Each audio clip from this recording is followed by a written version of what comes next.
সকাল থেকে ভিডিওটা শুরু করলাম। এই তো আয়রামণিকে নিয়ে স্কুলে চলে আসলাম।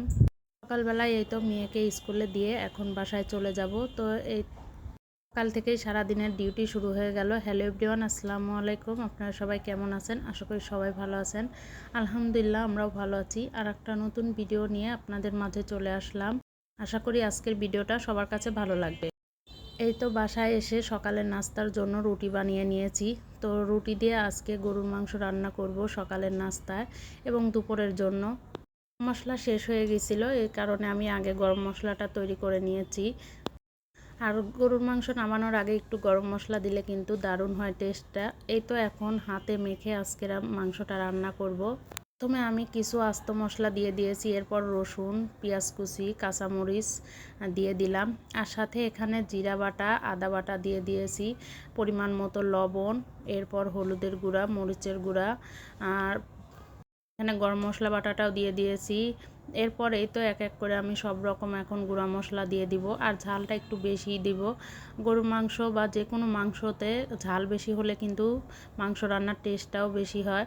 এরপর তেলও দিয়ে দিয়েছি আমি। এখন হাতে মেখে মাংসটা বসাই দিব। আর এভাবে হাতে মেখে রান্না করলে কিন্তু খেতে দারুণ হয়। তো হাতে মেখে এখন অনেকটা সময় নিয়ে আমি কষিয়ে নেব। কষানো হয়ে গেলে এরপর আমি এর ভিতরে আলু দিয়ে দিয়েছি। মাংসটা আলু দিয়ে রান্না করব। আর আলুটা খেতে সবাই পছন্দ করে, আলু সবারই পছন্দ, এর কারণে আলুটা দিয়ে দিয়েছি। এখানে গরুর মাংস এরকম আস্ত রসুন দিয়ে রান্না করলে কিন্তু গরুর মাংস কিন্তু এরকম আস্ত রসুন দিলে মাংসটা কিন্তু মজা লাগে। সময় নিয়ে আমি কষিয়ে নিয়েছি। এরপর পরিমাণ মতো সেদ্ধ হওয়ার জন্য পানি দিয়ে দিয়েছিলাম।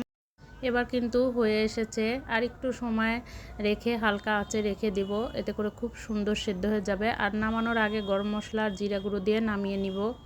আমি এই সাথে একটু পটল ভাজি করব। তো আমি এই তো পটলগুলো এখানে কেটে নিয়েছি। তো পটলগুলো একটা একটা করে এখন দিয়ে দিব। হলুদ, লবণ আর মরিচের গুঁড়া মাখিয়ে রেখেছিলাম কিছুক্ষণ, দিয়ে এখন পটলগুলো ভেজে নিব। পটলটা আসলে অনেক রকমই ভাজা যায়, তবে যে রকমই ভাজেন না কেন আমার কাছে বেশ ভালোই লাগে পটল ভাজি। তো এই ভাজিটাও কিন্তু অনেকটাই মজা লাগে খেতে। এক পাশ হয়ে গেছে, আমি অন্য পাশটা এখন একটা একটা করে উল্টিয়ে দিব। পটল ভাজিটা কে কে খেতে পছন্দ করেন অবশ্যই কমেন্ট করে যাবেন। তো এই তো পটলগুলো এখন উল্টিয়ে এই পাশটা এখন ভালো মতো ভেজে নেব। তো দুই পাশই পটল ভাজি হয়ে গেলে এরপর আমি এখানে পেঁয়াজগুলো ভেজে নিব। আজকে দুপুরে এই গরুর মাংস আর পটল ভাজি এগুলাই রান্না করেছি। তো এই তো পটলগুলো ভাজা হয়ে গেছে, আমি এই যে পেঁয়াজ আর কাঁচামরিচটা একটু ভেজে নিয়েছি। পর সন্ধ্যাবেলা এই তো মেয়ে ফুচকা খাবে, তো ফুচকা বানাচ্ছি এখন। ফুচকাগুলো আমি এখন একটা একটা দিয়ে ভেজে নিব। আর ফুচকাগুলো বেশ সুন্দর ফুলে গেছে, অনেক বড় বড় হয়েছে। বাসায় এরকম ফুচকা বানিয়ে খেতে কিন্তু বেশ ভালোই লাগে। আর ফুচকা পছন্দ করে না এমন মানুষ খুব কমই আছে, আমার তো ভীষণ পছন্দ। তো এই ছিল আজকের ভিডিওটা। তো সবাই ভালো থাকবেন, সুস্থ থাকবেন। আল্লাহ হাফেজ।